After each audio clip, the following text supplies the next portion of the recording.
A Urts, al municipi de Fontanals de Cerdanya, comencen les obres per transformar un habitatge en desús i recentment ocupat en una promoció d'habitatges socials. Urts preveu construir 4 pisos de protecció oficial amb l'objectiu de donar resposta a la manca d'habitatge assequible a la zona. L'actuació forma part del Pla Comarcal d'Habitatge i vol ampliar l'oferta en municipis petits, per evitar que famílies i joves hagin de marxar a causa de preus elevats o poca disponibilitat de pisos.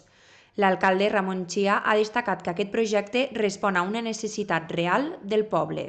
Clar, 4 i 3 que ja en tindríem són 7 vivendes, i 7 vivendes en un municipi petit com nosaltres, amb 500 habitants, 500 i pico habitants, jo crec que serà molt positiu, perquè amb l'aspecte de que la gent del poble que no es marxin. Els nous habitatges es construiran amb criteris d'eficiència energètica, seran accessibles i tindran una distribució pensada per a la vida quotidiana.